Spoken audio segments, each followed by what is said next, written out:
Mi hijo me dijo que su suegra Cecilia necesitaba ayuda urgente y salió corriendo de casa. Yo decidí sorprenderlos llevando el pastel favorito de ella, sin avisar. Pero cuando entré silenciosamente en esa casa, lo que vi casi me hizo desmayar. Mi corazón se detuvo por completo al darme cuenta de que todo lo que creía sobre mi familia era una mentira terrible. Me llamo Teresa, tengo 65 años, y nunca imaginé que mi propio hijo sería capaz de hacerme algo tan cruel. Era un martes por la mañana cuando todo comenzó a desmoronarse. Yo estaba en mi cocina preparando el desayuno, como siempre lo hago desde que me jubilé del hospital donde trabajé durante 40 años como enfermera. Mi casa pequeña pero acogedora siempre ha sido mi refugio, el lugar donde crié a Pedro con tanto amor después de que su padre nos abandonó cuando él tenía apenas 8 años. Sacrifiqué todo por ese niño, mis sueños, mis oportunidades, incluso algunas amistades. Trabajé dobles turnos para pagarle sus estudios universitarios, para que tuviera la vida que yo nunca pude darme. Pedro ahora tiene 38 años, está casado con Diana desde hace 5 años, y pensé que finalmente había encontrado la felicidad. Diana parecía una nuera perfecta, educada, trabajadora, siempre me trataba con respeto y cariño. O al menos eso creía yo.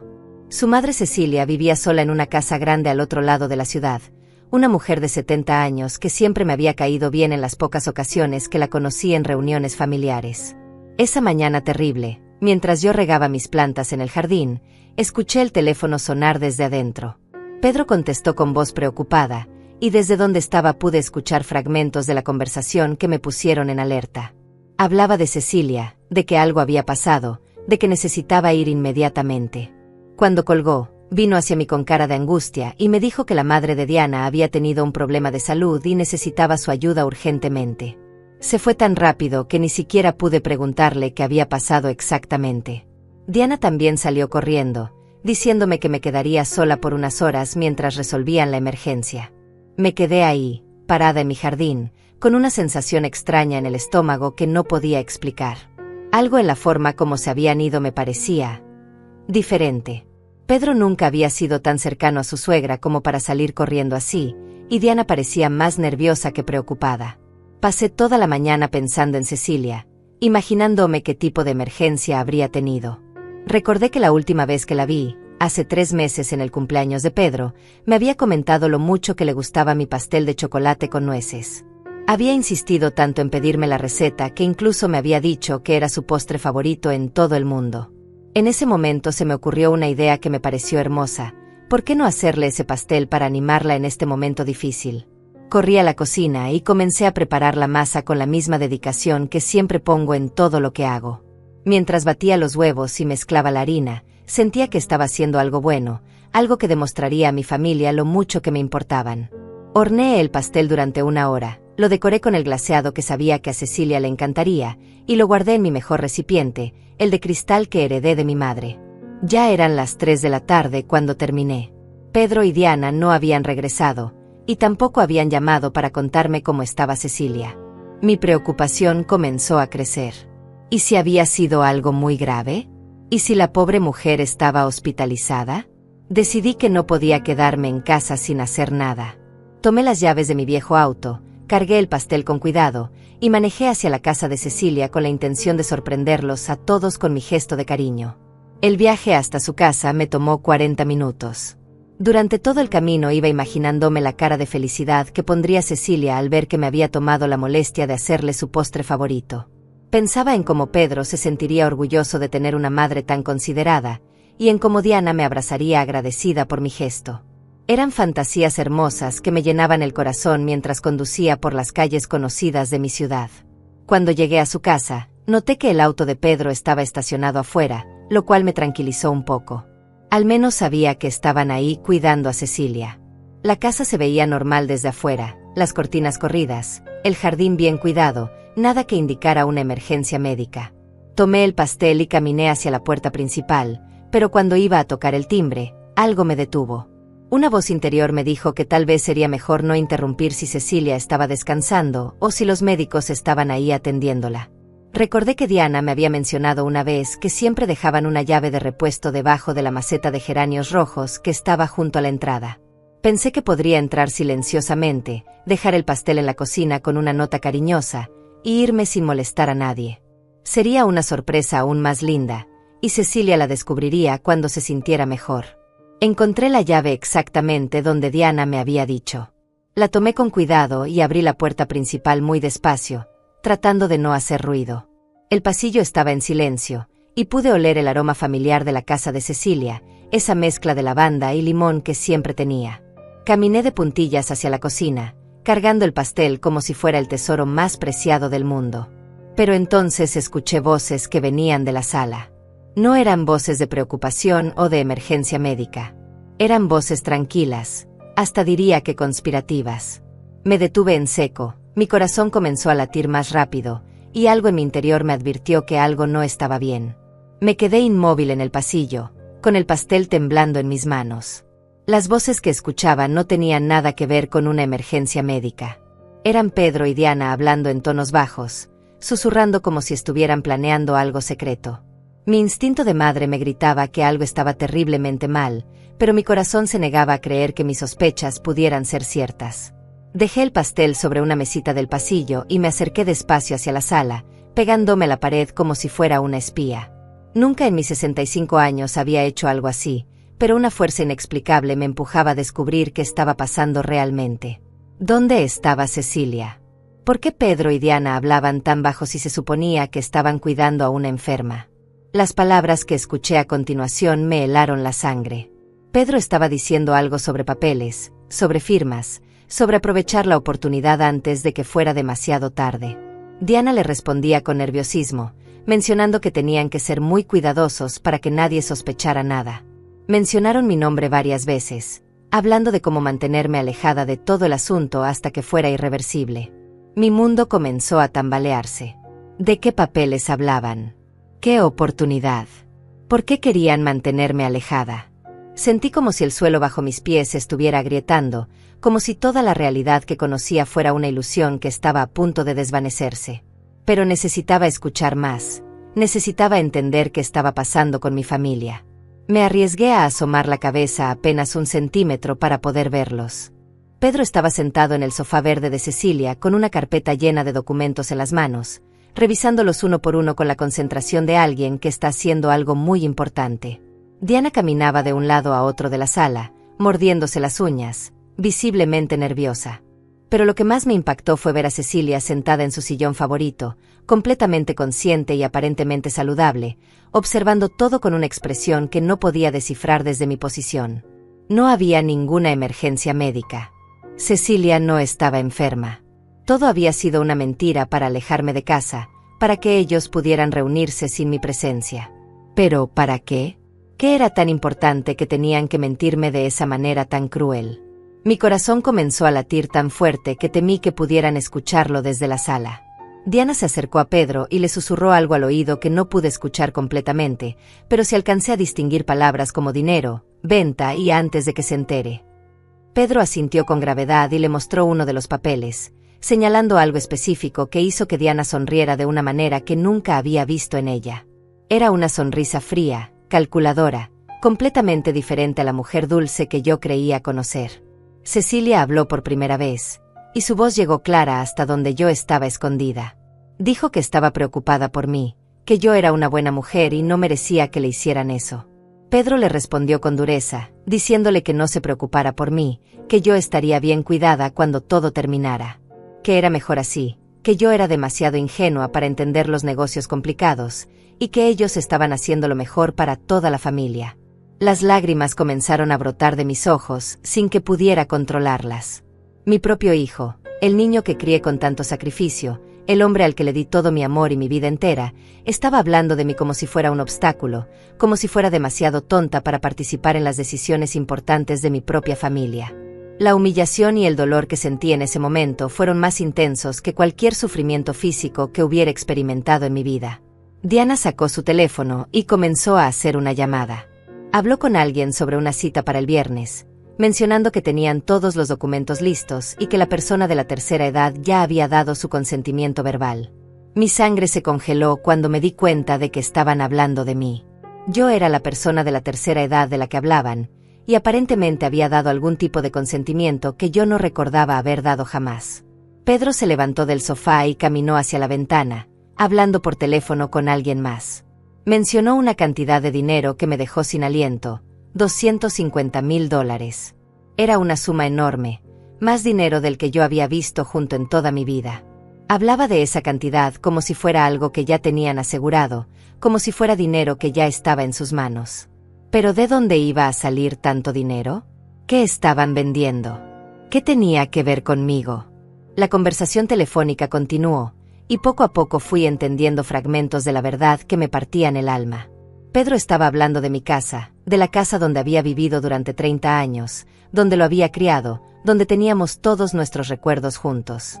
Estaba hablando de venderla sin mi conocimiento, aprovechando algunos papeles que yo había firmado hace meses sin entender completamente lo que significaban. Recordé vagamente una tarde en la que Pedro había venido a visitarme con varios documentos, diciéndome que eran papeles del seguro médico y que necesitaba firmarlos para actualizar mi cobertura. Yo, confiando ciegamente en él como siempre lo había hecho, firmé todo sin leer detenidamente. Había estado tan orgullosa de que mi hijo se preocupara por mi bienestar médico que no se me ocurrió desconfiar de él. Ahora me daba cuenta de que esos documentos probablemente no tenían nada que ver con seguros médicos. Diana terminó su llamada y se dirigió a Cecilia con tono autoritario, diciéndole que ella también saldría ganando con todo esto, que recibiría su parte como habían acordado. Cecilia parecía incómoda, moviendo las manos nerviosamente en su regazo, pero asintió sin decir nada más.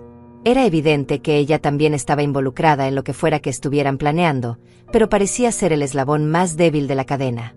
Pedro regresó a su lugar en el sofá y extendió más papeles sobre la mesa de centro. Vi documentos oficiales con sellos y firmas, carpetas llenas de formularios, y lo que parecía ser un contrato de venta inmobiliaria. Mi corazón se desplomó cuando me di cuenta de que estaban vendiendo mi casa, mi hogar, el lugar donde había construido mi vida entera, sin siquiera consultármelo. La traición era tan profunda, tan devastadora, que sentí como si me hubieran clavado un cuchillo en el pecho y lo estuvieran girando lentamente. Mi hijo, mi único hijo, la persona más importante de mi vida, estaba robándome mi hogar y mi seguridad económica. Y Diana, la mujer que había llegado a amar como a la hija que nunca tuve, estaba colaborando activamente en esta traición imperdonable. Pero lo que más me dolía era darme cuenta de que yo había sido la víctima perfecta. Una mujer mayor, sola, confiada, que siempre había puesto a su familia por encima de todo. Habían calculado perfectamente mi amor incondicional por Pedro, mi tendencia a firmar cualquier cosa que él me pidiera, mi incapacidad para sospechar maldad en las personas que amaba. Habían usado mi amor de madre como un arma contra mí misma. Diana miró su reloj y le dijo a Pedro que tenían que irse pronto, antes de que yo comenzara a sospechar algo. Mencionó que habían dejado mi auto en el taller como excusa para justificar su ausencia prolongada, y que tenían que regresar antes de que cerrara para mantener su coartada perfecta. La frialdad y calculación con que habían planeado todo me dejó sin palabras. Pedro guardó todos los documentos en la carpeta y se puso de pie. Le dijo a Cecilia que todo estaría listo para el viernes, que ella solo tenía que mantener su parte del trato y actuar natural cuando me viera. Cecilia asintió, pero noté que sus manos temblaban ligeramente. Al menos una persona en esa sala parecía tener algo de conciencia sobre lo que estaban haciendo. En ese momento supe que tenía que salir de ahí inmediatamente. No podía permitir que me descubrieran espiando, porque entonces sabrían que conocía su plan y podrían acelerar todo antes de que yo pudiera hacer algo para detenerlos. Retrocedí lentamente por el pasillo, tomé mi pastel de la mesita, y salí de la casa con el mismo cuidado con que había entrado. Una vez afuera, con la llave guardada nuevamente bajo la maceta, caminé hacia mi auto sintiendo como si estuviera en medio de una pesadilla. Mi mundo perfecto, mi familia amorosa, mi hijo devoto, todo había sido una ilusión cruel. La realidad era que estaba sola, rodeada de personas que me veían como un obstáculo para sus ambiciones económicas. Conduje de regreso a casa en completo estado de shock, con las manos temblando tanto que apenas podía mantener el volante firme. El pastel que había horneado con tanto amor para Cecilia estaba en el asiento del copiloto, como un recordatorio doloroso de mi propia ingenuidad. Cada semáforo rojo me daba más tiempo para procesar la magnitud de la traición que había presenciado, y cada vez que pensaba en las palabras de Pedro hablando de mí como si fuera un estorbo, sentía como si me clavaran dagas en el pecho. Llegué a mi casa, la casa que aparentemente ya no me pertenecía según los planes secretos de mi hijo, y me senté en mi sofá favorito intentando organizar mis pensamientos. Todo lo que había escuchado se repetía en mi mente como una película de terror. Los $250,000, los papeles que firmé sin leer, la cita del viernes, la complicidad de Diana y Cecilia. Mi propia familia me había convertido en víctima de una estafa elaborada y cruel. Me levanté y fui directo al cajón donde guardaba todos mis documentos importantes. Con manos temblorosas comencé a revisar cada papel, cada contrato, cada formulario que había firmado en los últimos meses. La mayoría eran documentos legítimos, facturas de servicios, renovaciones de seguros, papeles del banco. Pero entonces encontré una carpeta que no recordaba haber visto antes, escondida entre otros documentos menos importantes. Dentro de esa carpeta había copias de varios formularios que reconocí inmediatamente. Eran los papeles que Pedro me había traído hace 3 meses, los que supuestamente eran para actualizar mi seguro médico. Pero ahora, leyéndolos con atención y con la terrible claridad que me había dado lo que acababa de presenciar, pude ver que no tenían absolutamente nada que ver con seguros médicos. Eran documentos de transferencia de propiedad, poderes notariales y autorizaciones para vender bienes inmuebles. Mi corazón se detuvo cuando vi mi propia firma al final de cada documento. Yo había firmado mi propia sentencia de muerte financiera, había autorizado la venta de mi casa sin siquiera darme cuenta. Pedro había aprovechado mi confianza ciega en él, mi costumbre de firmar cualquier cosa que me pidiera sin hacer preguntas, mi amor incondicional de madre que nunca cuestionaba las intenciones de mi único hijo. La fecha en todos los documentos era del 15 de marzo, exactamente 3 meses atrás. Recordé perfectamente ese día porque había sido mi cumpleaños número 65.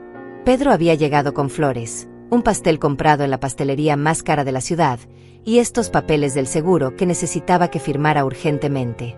Había convertido mi cumpleaños en el día de mi propia destrucción financiera, y yo había sido tan tonta como para sentirme agradecida por su preocupación por mi bienestar.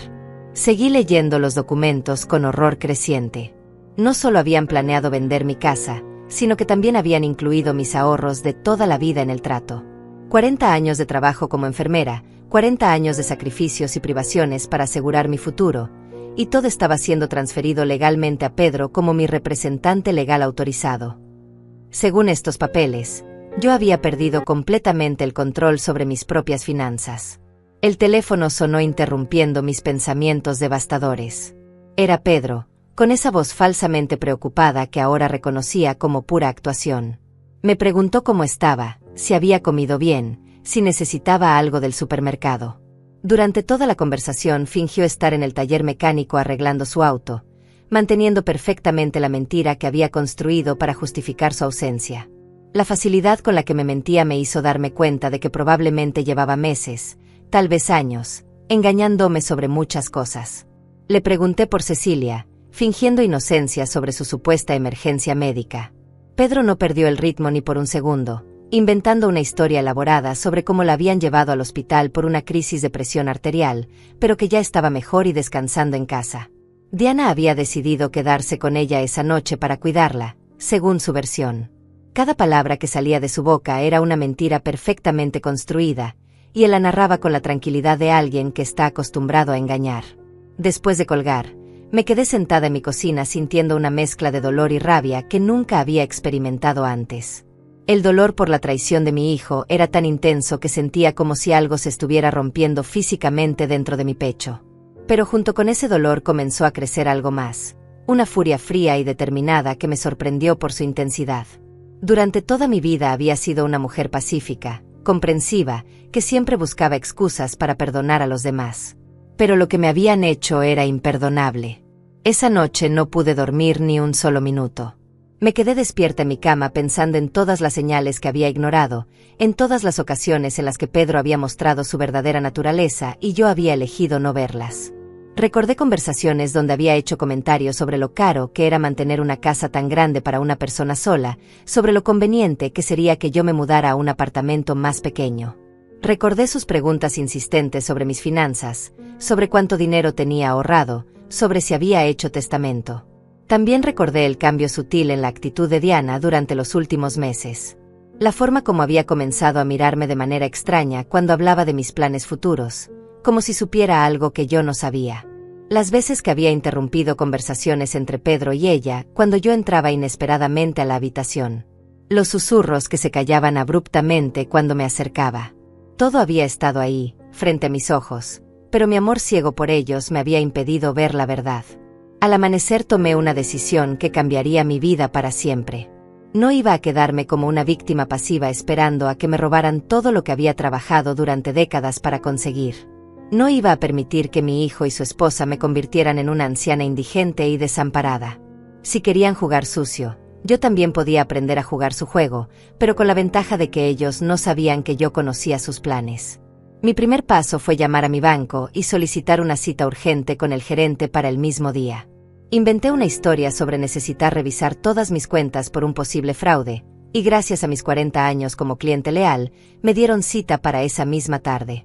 Necesitaba saber exactamente qué acceso tenía Pedro a mis finanzas y qué podía hacer para proteger lo que quedara de mis ahorros.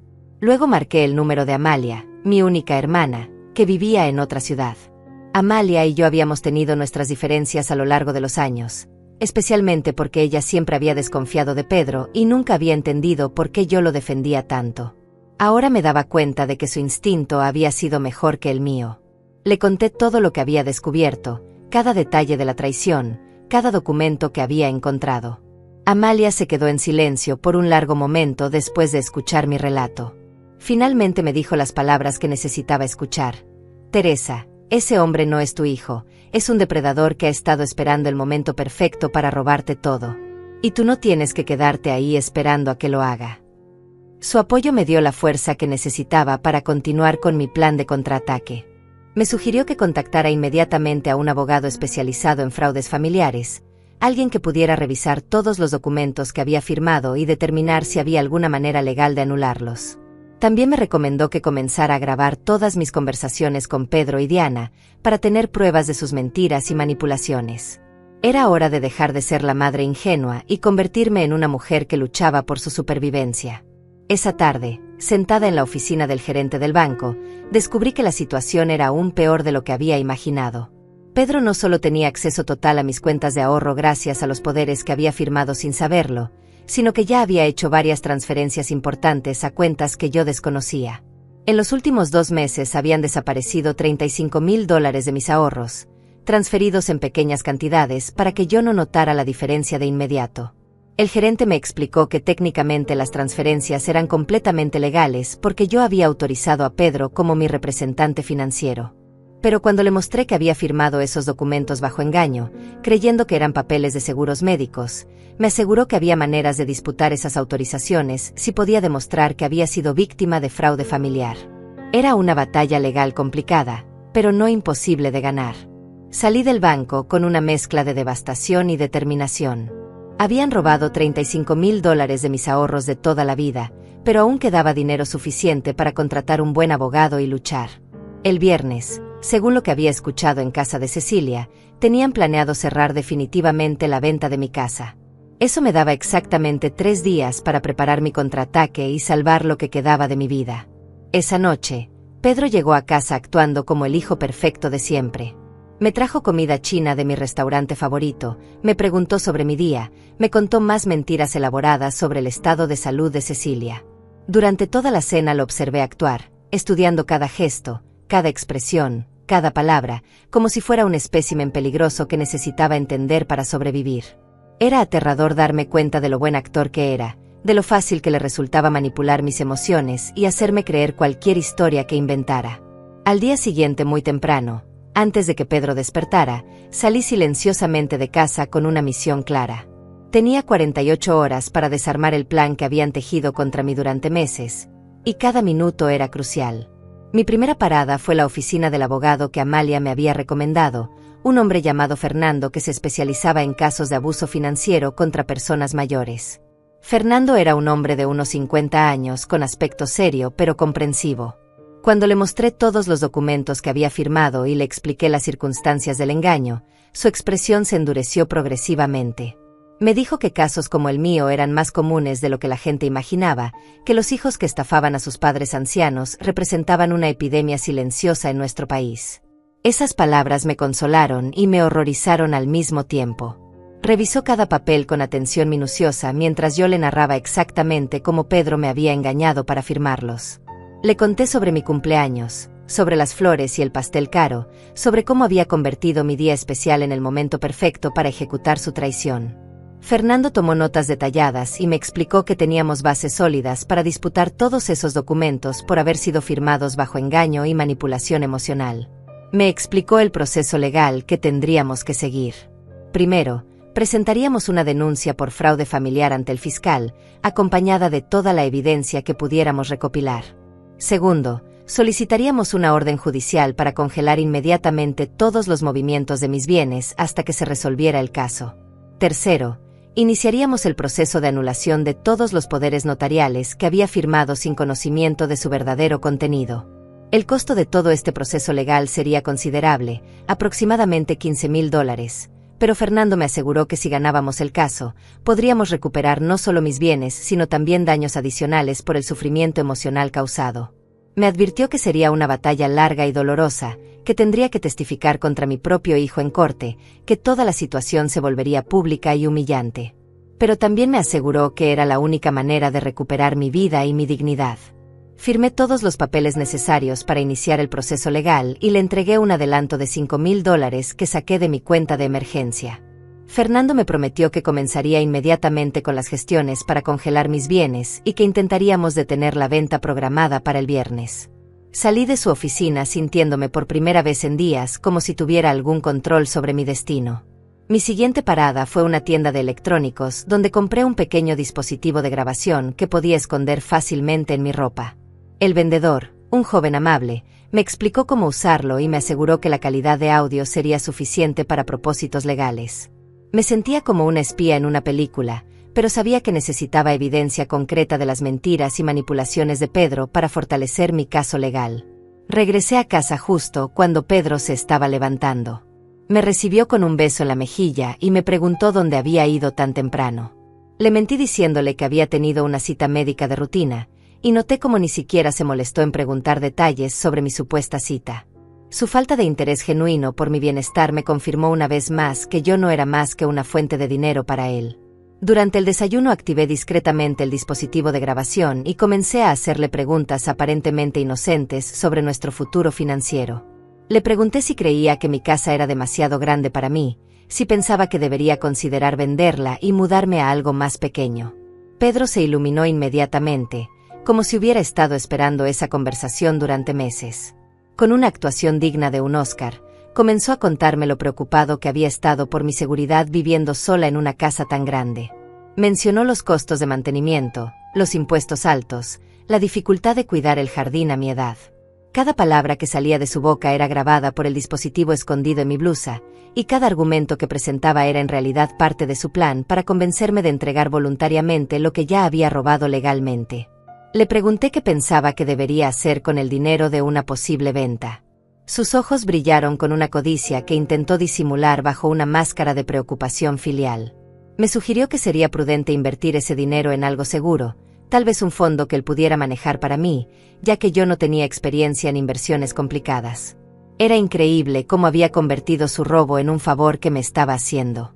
La conversación duró casi una hora, y cada minuto me proporcionó más evidencia de sus verdaderas intenciones.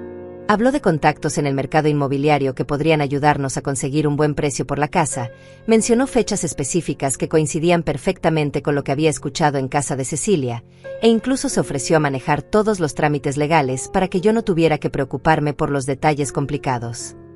Su manipulación era tan sutil y bien elaborada que si no hubiera sabido la verdad, probablemente habría caído completamente en su trampa.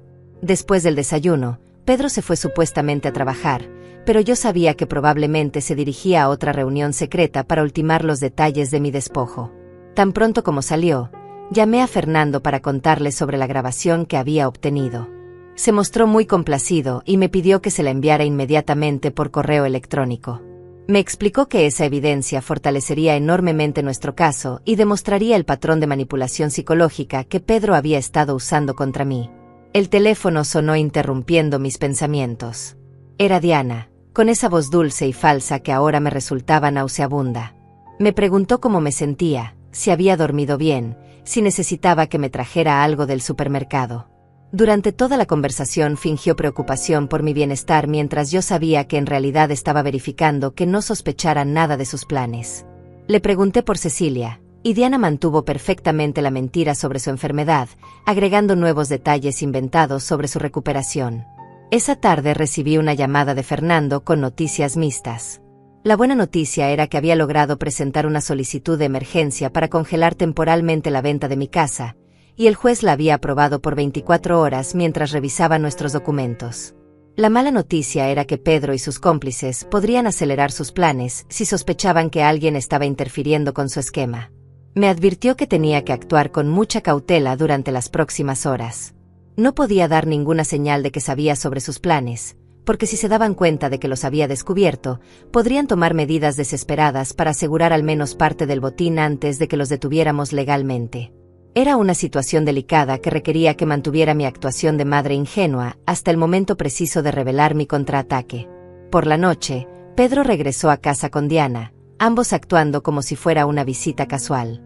Durante la cena mantuvieron la farsa de preocuparse por mi bienestar, preguntándome sobre mis planes para el fin de semana, sugiriendo actividades que podrían mantenerme ocupada y alejada de casa. Diana incluso se ofreció a llevarme de compras el viernes por la mañana, exactamente cuando tenían programada la cita para cerrar la venta de mi propiedad. Su cinismo no tenía límites. Después de cenar, mientras fingía ver televisión en la sala, los escuché susurrar en la cocina. Aunque no pude captar todas sus palabras, sí distinguí fragmentos que me helaron la sangre. Estaban hablando de acelerar el proceso, de la posibilidad de que alguien hubiera hecho preguntas en el banco, de la necesidad de actuar rápidamente antes de que fuera demasiado tarde. Mi corazón se aceleró al darme cuenta de que tal vez habían detectado mis movimientos del día anterior. Esa noche, después de que se fueran, no pude dormir pensando en lo cerca que estaba de perderlo todo y en lo cerca que estaba también de recuperar mi vida. Mañana sería el día decisivo, el día en que descubrirían que la anciana ingenua que creían poder manipular se había convertido en su peor pesadilla. Era hora de demostrarles que subestimar a una mujer que había luchado toda su vida había sido su error más grande. El jueves por la mañana desperté con una determinación férrea corriendo por mis venas. Era el día anterior al viernes fatídico en que tenían planeado cerrar la venta de mi casa, y sabía que las próximas 24 horas definirían si recuperaba mi vida o perdía todo para siempre. Fernando me había llamado muy temprano para confirmarme que la orden de congelamiento temporal había sido extendida por 48 horas más, lo que nos daba tiempo suficiente para preparar nuestro contraataque definitivo. Pedro salió de casa más temprano que de costumbre, claramente nervioso y apurado. Antes de irse me dio un beso en la frente y me dijo que regresaría tarde porque tenía varias citas de trabajo importantes.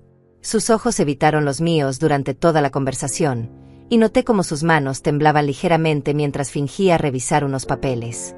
Era evidente que la presión de mantener su farsa durante tanto tiempo estaba comenzando a afectarlo. Tan pronto como se fue, me vestí con mi mejor ropa y salí hacia la oficina de Fernando. Habíamos acordado que ese día sería crucial para recopilar toda la evidencia adicional que necesitábamos antes del enfrentamiento final.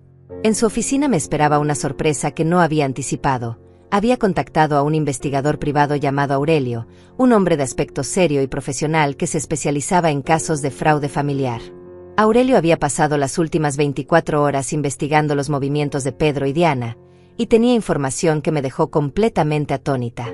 No solo habían planeado robar mi casa y mis ahorros, sino que habían estado ejecutando esta estafa durante mucho más tiempo del que yo había imaginado. Me mostró fotografías de Pedro visitando oficinas inmobiliarias, documentos que probaban que ya tenían un comprador específico para mi propiedad, y registros bancarios que mostraban cuentas secretas donde habían estado acumulando dinero robado. La información más devastadora era que esta no era la primera vez que Pedro hacía algo así. Aurelio había descubierto que 5 años atrás, cuando la madre de Diana murió, Pedro y su esposa habían usado métodos similares para apropiarse de parte de la herencia que legalmente correspondía a otros familiares. Habían perfeccionado su técnica de manipulación y engaño, y yo era simplemente su víctima más reciente en una serie de crímenes familiares.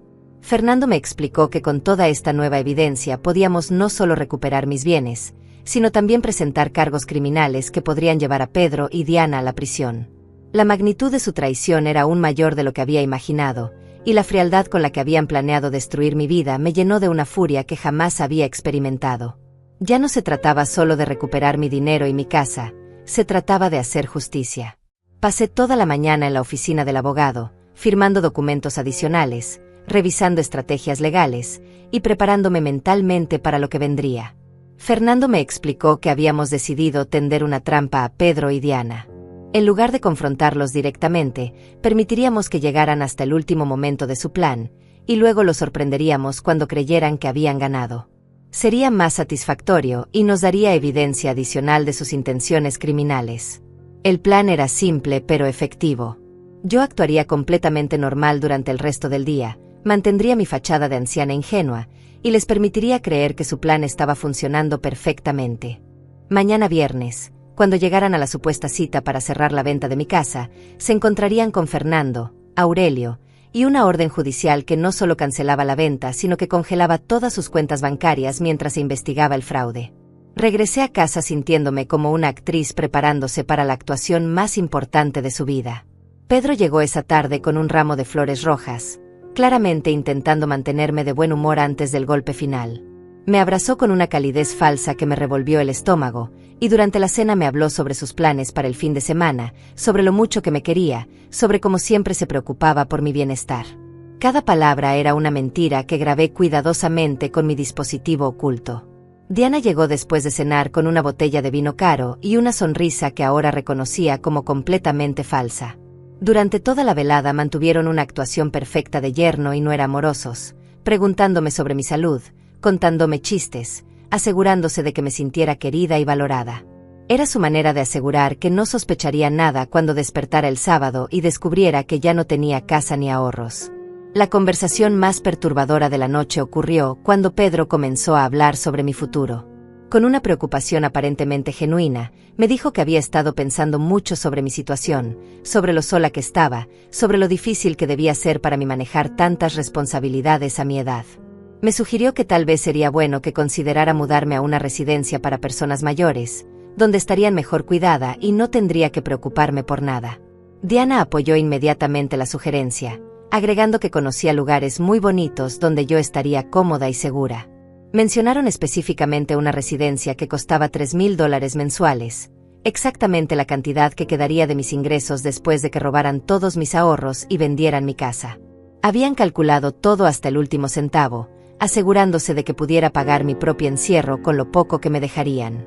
Lo que más me impactó fue la manera como hablaron de este plan, como si fuera un favor enorme que me estaban haciendo, como si encerrarme en una residencia después de robar todo mi patrimonio fuera un acto de amor filial. La distorsión de la realidad era tan completa que por un momento dudé de mi propia cordura. ¿Era posible que mi hijo realmente creyera que estaba haciendo algo bueno por mí? Después de que se fueran, me quedé despierta hasta muy tarde revisando mentalmente cada detalle del plan que ejecutaríamos al día siguiente. Fernando me había explicado exactamente qué debía hacer y cuándo debía hacerlo. A las 10 de la mañana, cuando Pedro y Diana llegaran a la oficina del notario para cerrar la venta, se encontrarían con la sorpresa de sus vidas. Yo estaría ahí esperándolos, acompañada de mi abogado, el investigador privado y las autoridades correspondientes. La ironía era perfecta. Habían elegido el mismo lugar donde yo había firmado inocentemente mi propia destrucción para recibir su merecido castigo. El notario, que también había sido engañado sobre la naturaleza voluntaria de la transacción, había colaborado completamente con las autoridades una vez que comprendió que había sido usado como cómplice involuntario de un fraude. Esa noche tuve pesadillas vívidas sobre el enfrentamiento del día siguiente. Soñé con la cara de Pedro cuando se diera cuenta de que había sido descubierto, con la expresión de Diana cuando comprendiera que su plan perfecto se había desmoronado. Pero también soñé con la satisfacción de recuperar mi dignidad, de demostrar que no era la anciana indefensa que habían creído poder manipular tan fácilmente. Desperté antes del amanecer con una claridad mental que no había tenido en meses. Por primera vez desde que descubrí la traición, me sentía completamente en control de la situación. Ya no era la víctima confundida y herida que había sido durante los últimos días. Me había transformado en una mujer que luchaba por su supervivencia y su dignidad, y estaba lista para la batalla final. Me vestí cuidadosamente, eligiendo un traje gris elegante que me hacía ver seria y respetable. Era importante que cuando Pedro y Diana me vieran ese día, comprendieran inmediatamente que ya no estaban tratando con la misma mujer ingenua que habían estado manipulando. Desayuné tranquilamente, Revisé por última vez todos los documentos que llevaría conmigo, y me preparé mentalmente para el momento más difícil pero también más liberador de mi vida. A las 8 de la mañana sonó mi teléfono. Era Pedro, con esa voz falsamente alegre que ahora me resultaba insoportable. Me dijo que tenía una sorpresa para mí, que pasaría a recogerme a las 9 para llevarme a un lugar especial donde firmaríamos unos papeles que asegurarían mi futuro financiero. No tenía idea de que yo sabía exactamente de qué papeles hablaba, ni de la sorpresa que lo estaba esperando. Le respondí con la dulzura de siempre, agradeciéndole por preocuparse tanto por mí y diciéndole que estaría lista para cuando llegara. Colgué el teléfono y sonreí por primera vez en días. Era hora de demostrarle a mi hijo que la mujer que había subestimado durante tanto tiempo estaba a punto de convertirse en su peor pesadilla. A las 9 en punto exacto escuché el auto de Pedro estacionándose frente a mi casa. Me asomé por la ventana y vi que Diana también había venido, ambos vestidos elegantemente como si fueran a una celebración especial. Irónicamente, para ellos sí era una celebración. Creían que estaban a punto de completar el robo más lucrativo de sus vidas.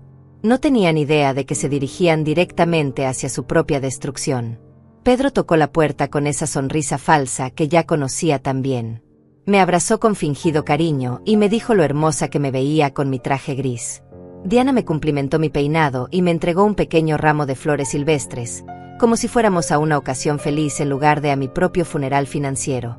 Su actuación era tan convincente que por un momento sentí una punzada de nostalgia por los días cuando creía que realmente me querían.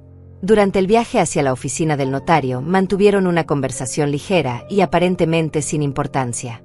Hablaron del clima, de programas de televisión, de chismes del vecindario, cualquier cosa que me mantuviera distraída y relajada. Pedro puso música suave en el auto y Diana me ofreció caramelos de menta, como si fuéramos una familia normal yendo a resolver asuntos rutinarios. Su capacidad para actuar como si nada estuviera pasando era verdaderamente aterradora.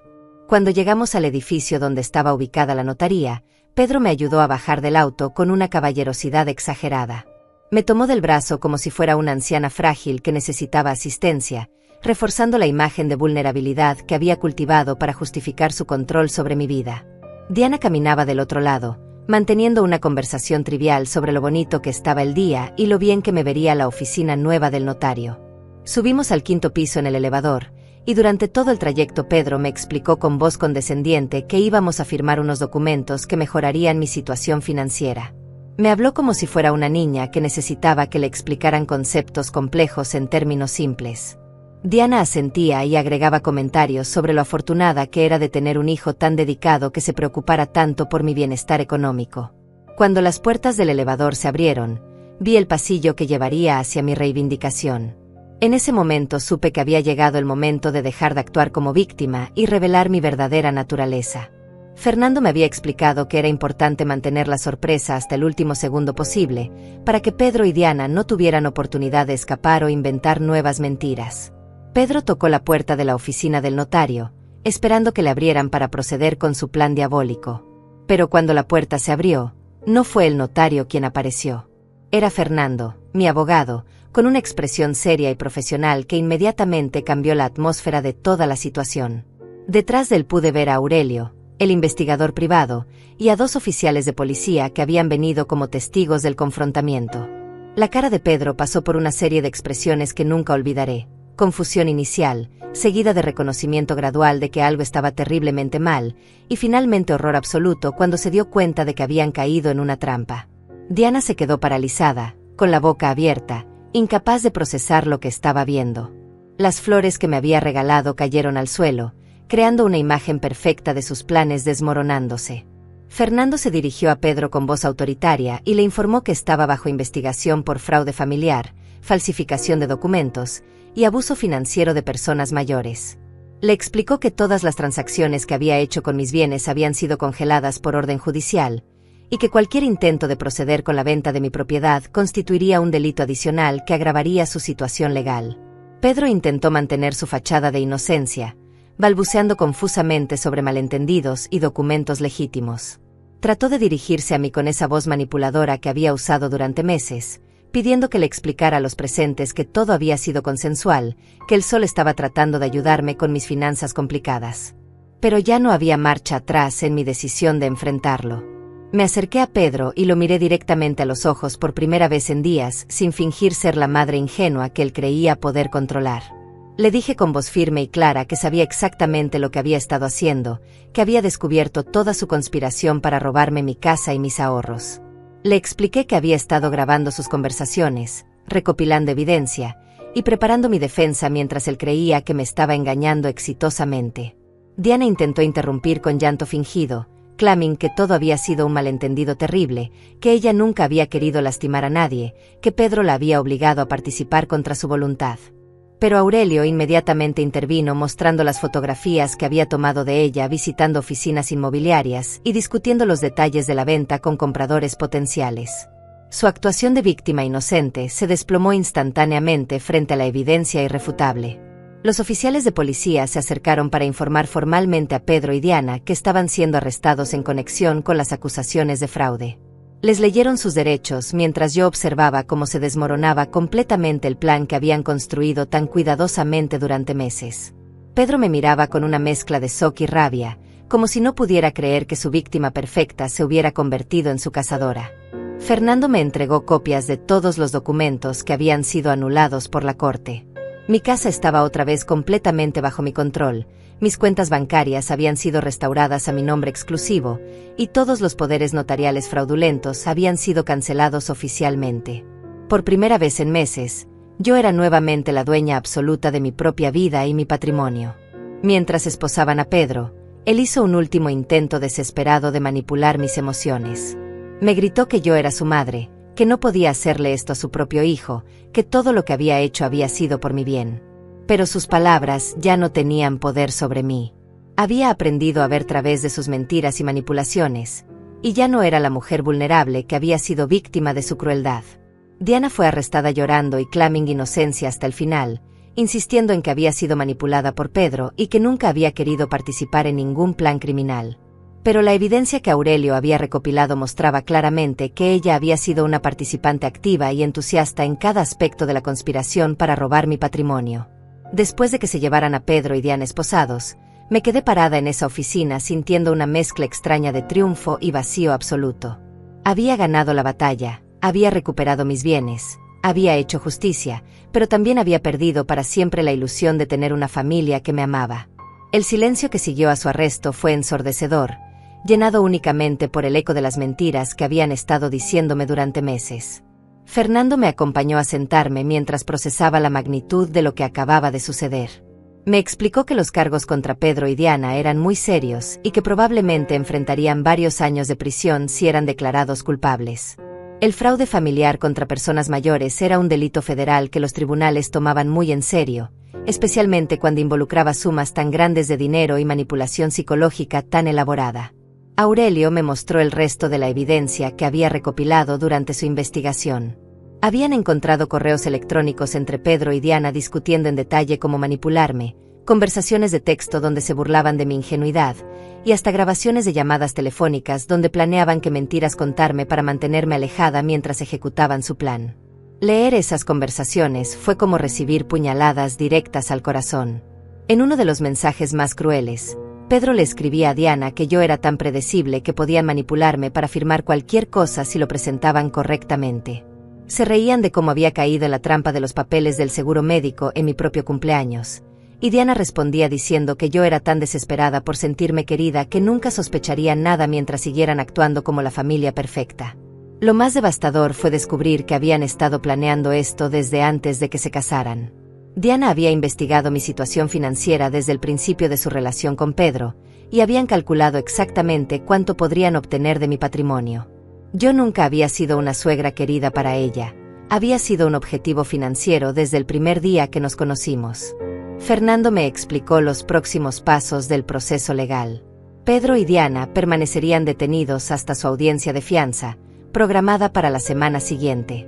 Debido a la seriedad de los cargos y al riesgo de fuga, era probable que el juez les negara la fianza o la estableciera en una cantidad muy alta.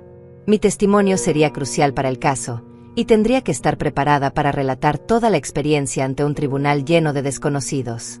También me informó sobre la posibilidad de recuperar dinero adicional a través de una demanda civil. Más allá de los cargos criminales, Podíamos buscar compensación por el daño emocional, los gastos legales y los intereses sobre el dinero que habían robado. Era una oportunidad de asegurar que pagaran completamente por lo que me habían hecho, pero significaría prolongar todo el proceso doloroso durante meses adicionales. Aurelio me entregó un informe detallado sobre los otros casos similares que había descubierto en el pasado de Pedro. La investigación había revelado que después de la muerte de la madre de Diana, Pedro había usado métodos similares para apropiarse de joyas familiares y una cuenta bancaria que legalmente pertenecía a una tía anciana de Diana. Era un patrón de comportamiento que demostraba que yo no había sido su primera víctima. Salí de esa oficina sintiéndome como una persona completamente diferente a la que había entrado. Ya no era Teresa la madre ingenua que había sido manipulada y traicionada. Era Teresa la sobreviviente, la mujer que había luchado contra sus propios depredadores familiares y había ganado. Pero la victoria tenía un sabor amargo, porque significaba aceptar que el hijo que había criado con tanto amor nunca había existido realmente.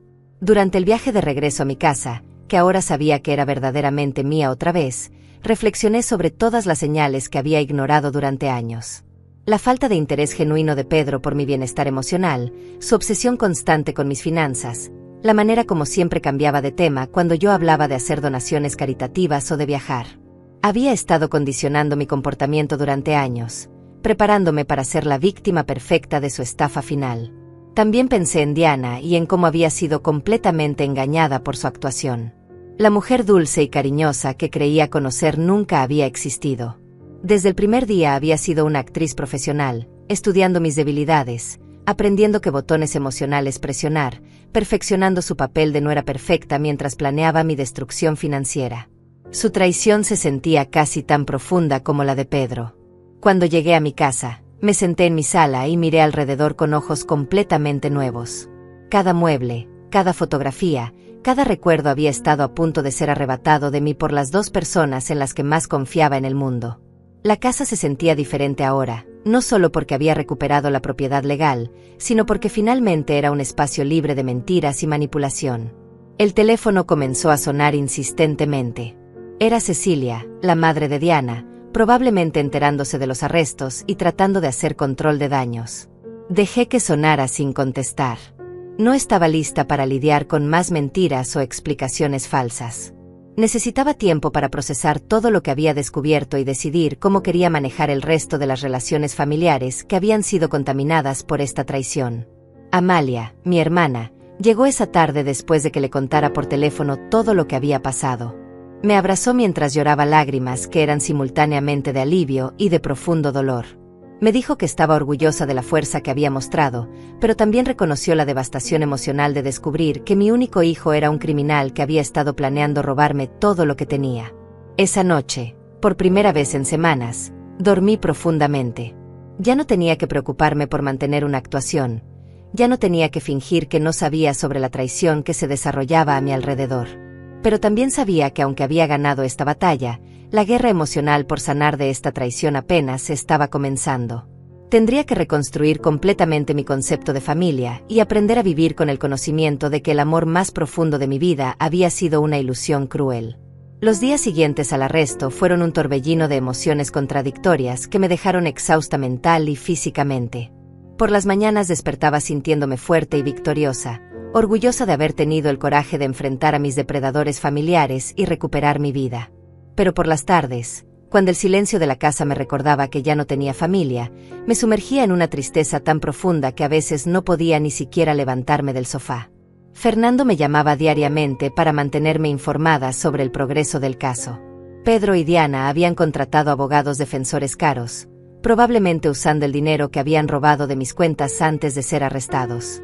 Sus abogados estaban tratando de argumentar que todo había sido un malentendido, que los documentos habían sido firmados voluntariamente, y que yo estaba confundida debido a mi edad avanzada. Era exactamente la estrategia que yo había anticipado que usarían. La audiencia de fianza se llevó a cabo un miércoles gris que parecía reflejar perfectamente mi estado emocional. Tuve que testificar ante el juez sobre las circunstancias en las que había firmado los documentos fraudulentos, explicando en detalle cómo Pedro había usado mi cumpleaños como la oportunidad perfecta para ejecutar su engaño. El abogado de Pedro trató de hacerme ver como una anciana confundida, pero Fernando había preparado meticulosamente mi testimonio y yo pude mantener mi compostura. El juez estableció la fianza de Pedro en $200,000 y la de Diana en $150,000, cantidades que aparentemente no pudieron pagar inmediatamente. Permanecerían en prisión hasta el juicio, lo cual me dio una sensación extraña de satisfacción mezclada con dolor maternal. Por un lado, sabía que merecían estar ahí por lo que me habían hecho.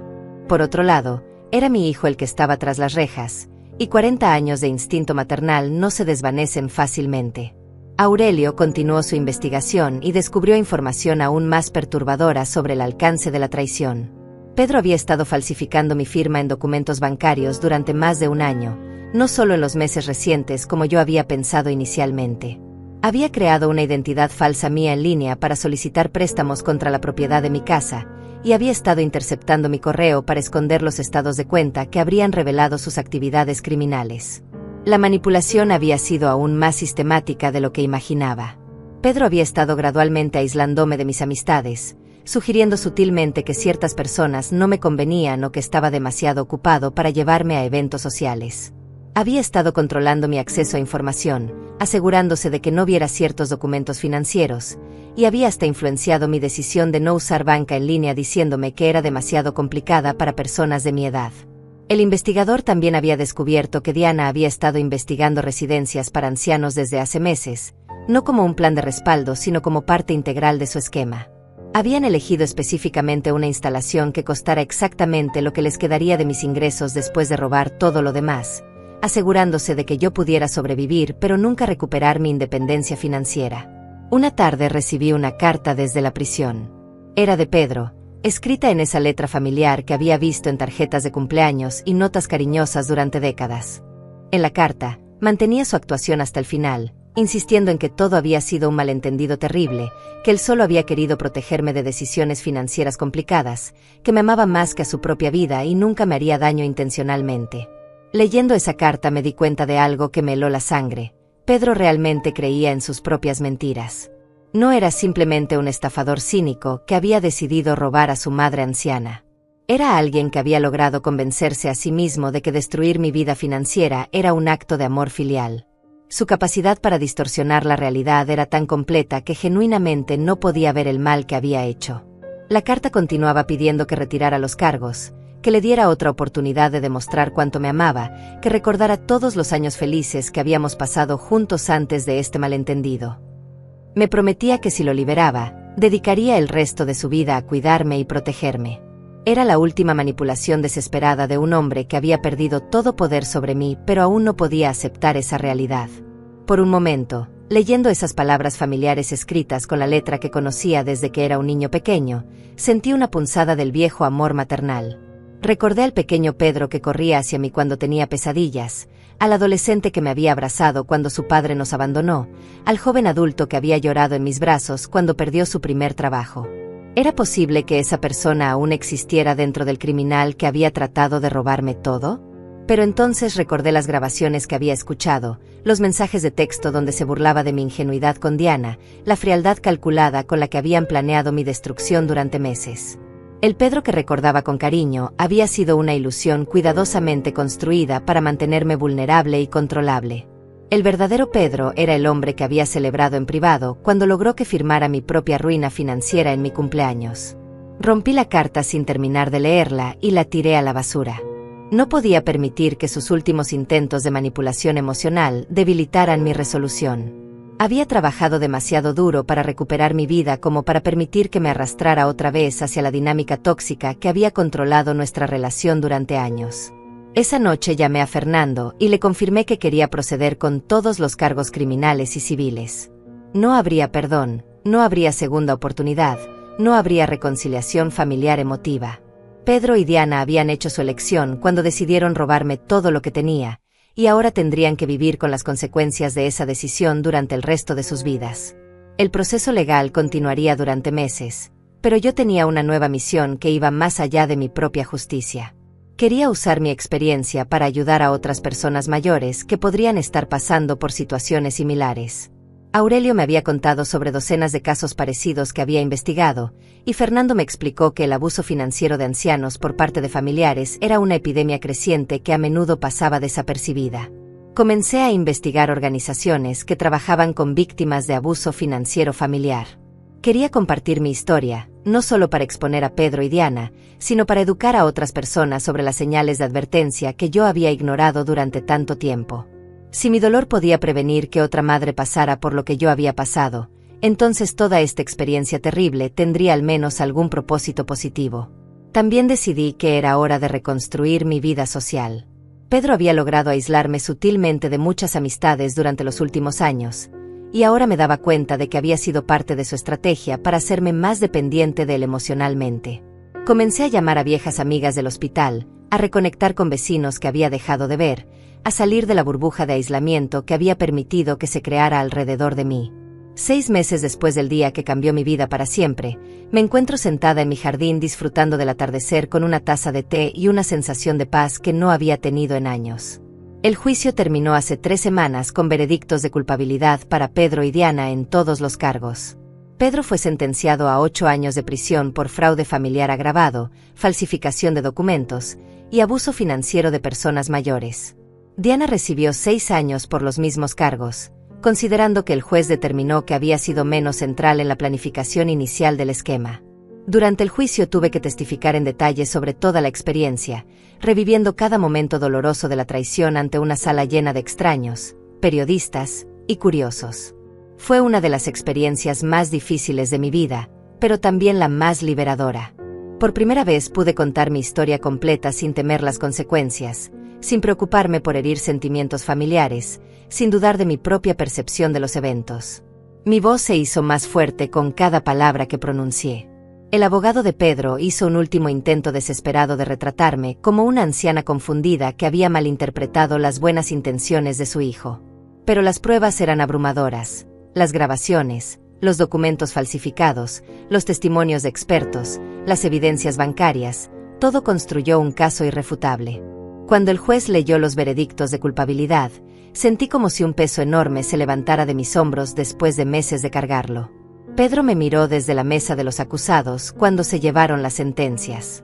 Por primera vez en todo el proceso, vi en sus ojos algo que podría haber sido arrepentimiento genuino, o tal vez simplemente la realización final de que había perdido todo para siempre. No sentí satisfacción viendo su dolor, pero tampoco sentí el impulso maternal de consolarlo. Había aprendido a separar el amor que había sentido por la ilusión de quien pensé que era, del desprecio que sentía por quien realmente había demostrado ser. La demanda civil también fue resuelta favorablemente. Además de recuperar completamente mis bienes originales, recibí una compensación de $120,000 por daños emocionales y gastos legales. Pedro y Diana tuvieron que vender todos sus activos para pagar esta cantidad, incluyendo la casa que habían comprado con el dinero robado de otras víctimas anteriores. Era una justicia poética que sus propios crímenes hubieran financiado su propia ruina. Pero más importante que el dinero ha sido la transformación personal que he experimentado. Aquella mujer ingenua que firmaba documentos sin leer, que nunca cuestionaba las intenciones de su familia, que ponía las necesidades de otros antes que las propias hasta el punto de la autodestrucción, ya no existe.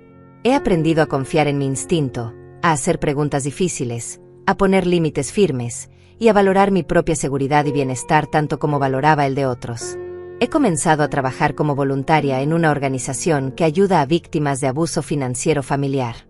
Cada semana doy charlas en centros comunitarios, residencias para personas mayores y grupos de apoyo, contando mi historia y enseñando a otros sobre las señales de advertencia que deben observar. Es doloroso revivir la experiencia constantemente, pero cada vez que veo la comprensión aparecer en los ojos de alguien del público, sé que mi sufrimiento ha servido para algo positivo.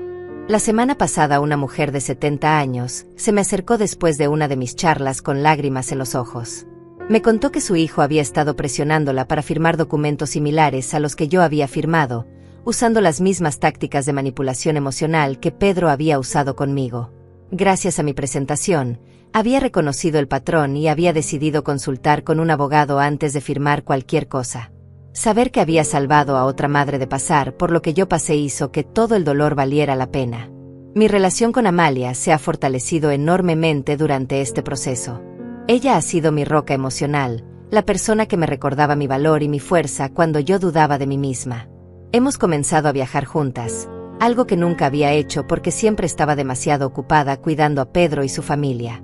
El mes pasado fuimos a Europa por 3 semanas, un viaje que había soñado hacer durante décadas, pero siempre había pospuesto por razones familiares. También he reconstruido mi círculo social con amistades auténticas basadas en respeto mutuo y apoyo genuino, no en dependencia o manipulación. Tengo un grupo de amigas del hospital con las que me reúno semanalmente para jugar cartas, un club de lectura que me desafía intelectualmente, y he comenzado a tomar clases de pintura que despiertan una creatividad que no sabía que tenía.